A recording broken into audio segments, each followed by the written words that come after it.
All right, welcome back to WMAC Now with your host Chuck Stevenson, coming at you tonight with a special fight preview. So we're going to Miami, Florida for Combate Global for August 8th. We're going to a strawweight main event. We have the number 5 ranked Camila Rivarola coming in at 4-3-1, taking on Claire Lopez coming in at 6-4. Now, for some reason, Combate has Claire Lopez ranked as an atomweight, but the last time she fought was in their one night strawweight tournament where she got second place. So why she's ranked at atomweight and not strawweight, I'm not sure.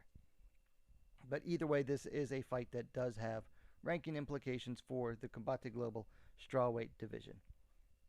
This should be a good one too. Both both fighters like to stand and trade and are not afraid to do so. Lopez is a little more well-rounded, though, and she is willing to take it to the ground and finish it there. But both fighters like to bring the action, which it's Combate Global. That's usually the fighters they like to go for. Anyway, before we get into the fight itself and the fighters, let's take a look at the stats here. So Rivarola coming in at 4-3-1. Lopez coming in at 6-4. Now Rivarola is coming in off of a win over Stephanie Frausto back in December.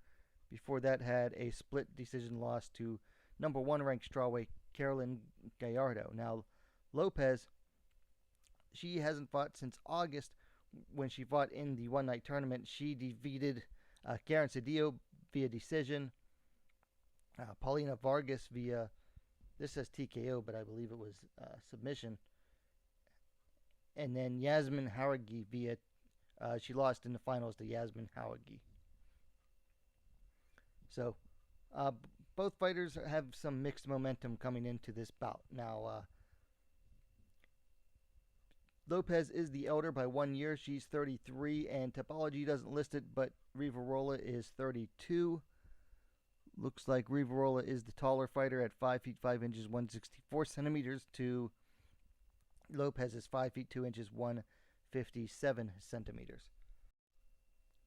So those are your stats. Now let's talk about each fighter individually. Let's start with the Argentinian Camila Rivarola. She is aggressive both on the feet and on the ground, so she has a very aggressive style. And one thing I've noticed about Rivarola is that she does very well to mix her strikes up. She'll mix in the punches and with her kicks. She'll go high, low, middle. The big thing is that she doesn't just headhunt. She loves to mix up her strikes, including her kicks and her punches and where she aims them. Now, I've also noticed that she is a decent counter puncher. However, and this is her weakness, her counters tend to lack power. Like, they'll make her opponent stop momentarily, but then they'll just keep on going. So that even if she lands a good counter, if her opponent is aggressive enough, they'll often just keep coming forward. So she has those good counters, and she likes them well, lands them well, but she just doesn't have the pop behind them to really make her opponent respect her counters and, rethink being as aggressive. So that's Camila Rivarola. Let's talk about France's Claire Lopez. Now, unlike Rivarola, Lopez has good pop in her punches. I mean, she hits hard. She also has good takedowns and top control. She is definitely the more well-rounded of the two, and she is adaptable to the situation. And sometimes and one thing I noticed that she does, and this is one of my biggest things I harp on about other fighters, she sets up her takedowns. She'll start throwing strikes, and then she'll shoot for the takedown. So she actually sets them up well. Now, Lopez's weakness is that, well, she has a habit of being a single round fighter. She's only gone past the first round twice. She won once and lost the other. So, very little experience going past the first round, which means if it goes into deeper waters, it could spell trouble for her. So that's Claire Lopez. Now, these two do have a shared previous opponent in Danny McCormick, nay Danny Nealon, who fights mostly for Bellator. Now, Rivarola just couldn't get her game going against McCormick. She was trying to land her counters, but McCormick just didn't really respect them and just kept coming forward and then got controlled on the ground. For Lopez, she actually had McCormick hurt early, but she tired early and then ended up getting finished, submitted in the second round after she had already exhausted herself. So both had mixed results against McCormick. Both lost, but by different methods. Now, so let's talk about the fight itself. Lopez is most likely going to start fast and early.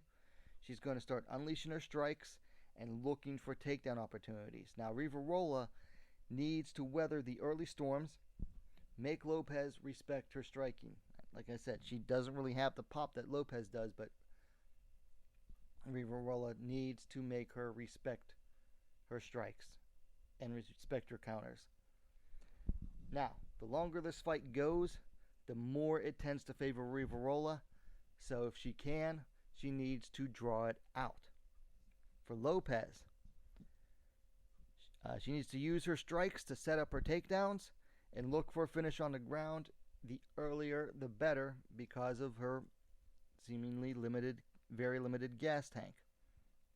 But definitely, the longer this fight goes, the harder of a time Claire Lopez is going to have. And I don't believe Rivarola has ever been finished before. So it's going to make for an interesting fight. So, it's basically the fight itself. I got to make a pick now. This is a tough one. I'm taking Lopez early with the caveat that if it goes past the first round, it's going to be Camila Rivarola. So I will take Lopez to win the fight. I think she does have the ability to finish Camila Rivarola. Lopez is an absolute finisher. But you got to add that caveat that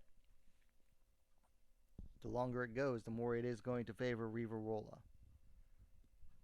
One thing I do want to mention, I did see her mention this on her Instagram that Claire Lopez has been trying to get an atomweight bout, and I think that might be a good call for her. She's 5'2", which is the average size for a lot of atomweights, and she looked small in the cage against Danny Nealon, who's not a particularly big strawweight. Anyway, those are my thoughts. Camila Rivarola taking on Claire Lopez Friday, August 12th in the Combate Global Strawweight main event. Nice to see Combate giving the ladies another chance to shine in the main event. Strawweight's a great division to do it with as well. Anyway, let me know your thoughts in the comments down below. If you liked the video, please give it a like. Share it as well. Spread the word about this fight main eventing. And while you're at it, don't forget to subscribe to WMMA Now, the best, most complete women's mixed martial arts dedicated platform on YouTube. Thanks for watching. We'll see you next time.